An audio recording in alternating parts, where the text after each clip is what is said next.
Assalamualaikum warahmatullahi taala wabarakatuh. Selamat pagi yang dingin. Uh,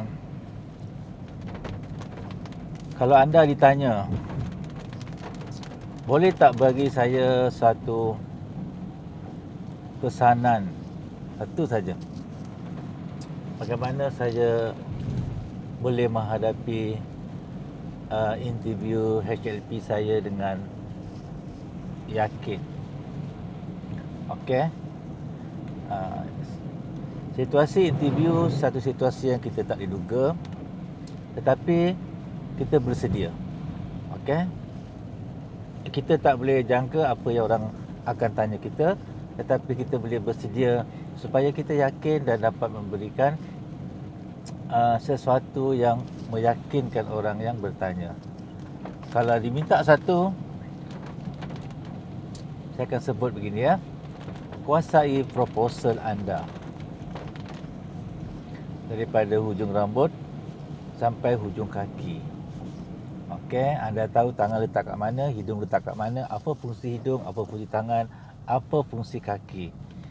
Ketika bila kaki nak digunakan, ketika mana mata nak digunakan. Okey. Maybe tidak sampai lagi memahami anatomi secara mendalam.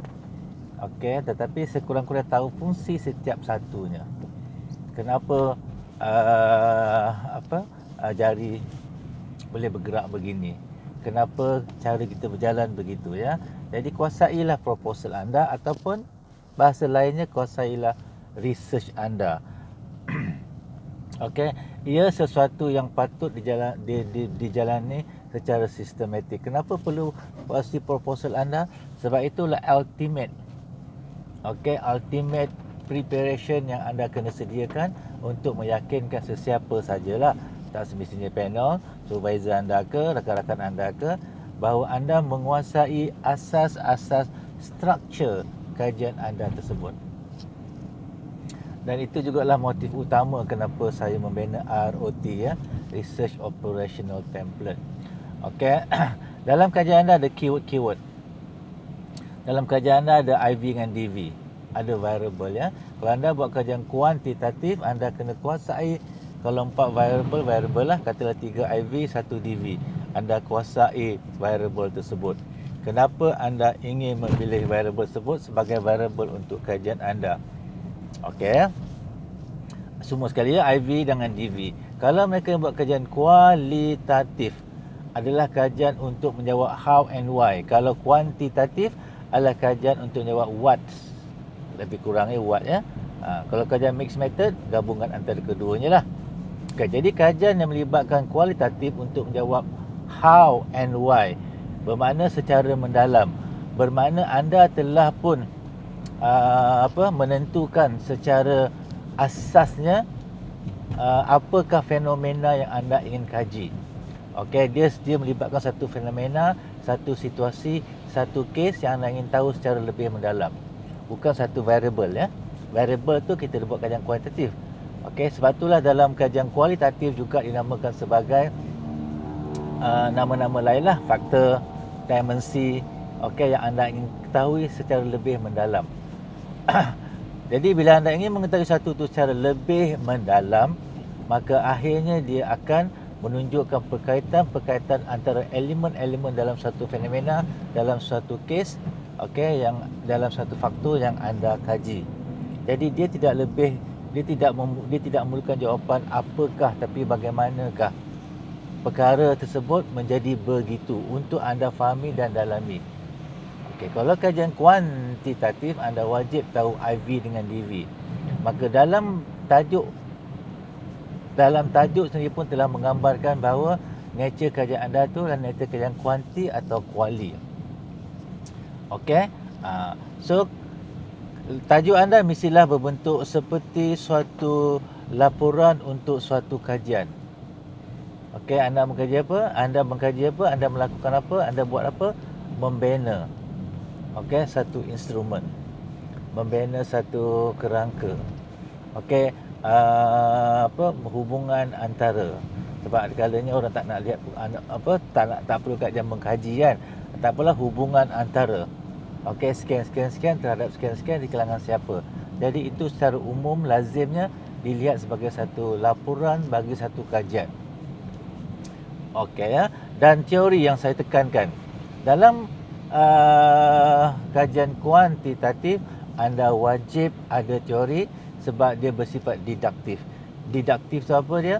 Anda mengeluarkan satu elemen daripada body of knowledge yang anda nak kaji, keluarkan satu elemen dalam bentuk teori, dan anda nak kaji teori tersebut sama ada dia gabung, okey, untuk melihat sama ada hubungan dia, perbezaan dia, whatever lah, tapi keluarkan nama diduktif.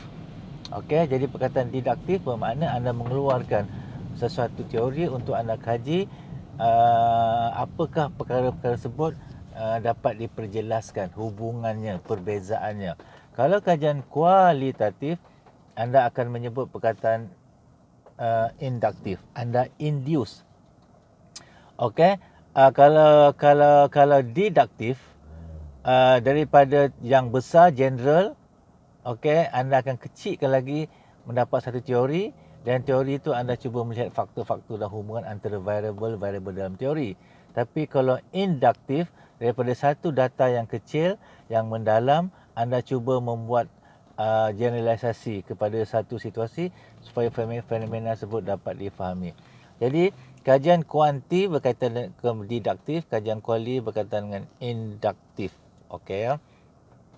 Jadi itu antara perkara-perkara asas yang anda kena tahu. Jadi dia ditukar dalam bentuk soalan. Contohnya, kenapa anda berminat untuk membuat kajian ini? Boleh tak jelaskan semua IV dan DV dalam kajian anda? Kenapa anda memilih IV dengan DV tersebut? Okey, dan juga termasuk juga apakah nanti contribution dapatan kajian anda setelah anda menjawab research question ini kepada the body of knowledge. Okey, sekurang-kurangnya sumbangan dia kepada pembacaan-pembacaan oleh scholar-scholar terkemudian, sama ada mereka dalam KPM ke, mereka dalam dunia scholar yang lain, okey, researcher yang lain, mereka boleh mengembangkan lagi apa yang anda telah kaji. Okey.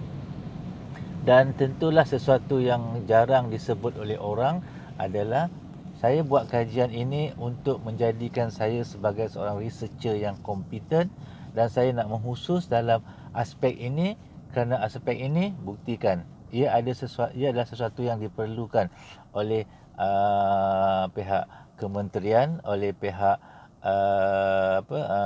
katakan agensi-agensi di Malaysia, okey, untuk melihat bagaimana pendidikan boleh menyumbangkan. Jadi saya ingin menjadi salah seorang pakar dalam bidang ini supaya dengan kepakaran tersebut saya dapat memberikan sumbangan secara direct selain daripada tulisan-tulisan saya, okey, dan kajian-kajian saya yang boleh dimanfaatkan dalam bentuk pembacaan ilmiah.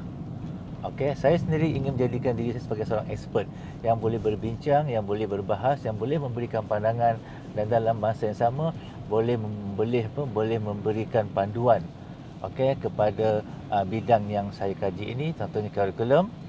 Okey, berdasarkan model-model Gilles, okey, model Tabah, model Tyler ini saya kombinasikan supaya dia lebih dinamik untuk menggarap IR 4.0. Okey, jadi saya beranggapan bahawa saya sepatutnya menjadi seorang yang pakar dalam bidang ini selepas saya menghabiskan pengajian dan meneruskan kajian-kajian yang lain untuk saya mendapatkan pengalaman, supaya pengalaman saya itu menjadi satu pengalaman yang realistik untuk keperluan dari kementerian sebagai contoh. Jadi anda berhajat untuk menjadikan diri anda sebagai impetus, pencetus kepada perubahan-perubahan yang baik dalam KPM. Okey, itu antara perkara yang boleh anda fikirkan. Selain daripada menyumbang kepada knowledge, anda juga bersedia untuk memahirkan diri anda dalam satu bidang. Contohnya kalau anda bercadang nak buat rash model, rash analysis. Saya bercadang untuk membina instrumen ini kerana kajian ini hanyalah sebagai satu kesempatan untuk saya mendalami lagi bagaimana rash model digunakan untuk menghasilkan item-item, okey, secara valid dan reliable berdasarkan keupayaan pelajar dan juga kesukaran item tersebut secara konsisten, okey, untuk menghasilkan soalan-soalan penilaian-penilaian, pengukuran-pengukuran dalam banyak aspek dalam kementerian yang boleh kita lakukan lagi. Okey, kita tidak boleh sentiasa hanya bersandar kepada pengukuran-pengukuran melalui soal selidik yang dianggap sebagai dangkal sahaja, tapi kita harus menggunakan satu analisis yang mendalam, okey, supaya ia boleh memberikan satu dapatan yang boleh dipercayai dan kita boleh pertahankan dapatan tersebut okey, secara yang meyakinkan pelbagai pihak. Okey, jadi kuasailah. Malah anda kena expect apakah dapatan yang bakal anda perolehi, jangkaan dapatan, expected finding. Kerana itu akan membantu anda untuk menjawab sekiranya anda memperolehi sekian dan sekiranya anda memperolehi sekian. Dan siapa yang ingin membina modul, membina model, membina kerangka, whatever is it, tentulah pihak-pihak lain ingin mengetahui bagaimana perkara tersebut boleh memberikan impact.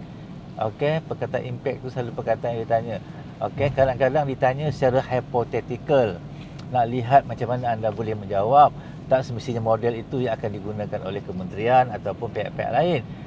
Mungkin model-model yang lain yang akan anda develop kemudian, tapi bagaimana anda boleh menjawab bahawa model anda tu boleh memberikan sesuatu kesan dan implikasi kepada apa yang telah berlaku sekarang ini.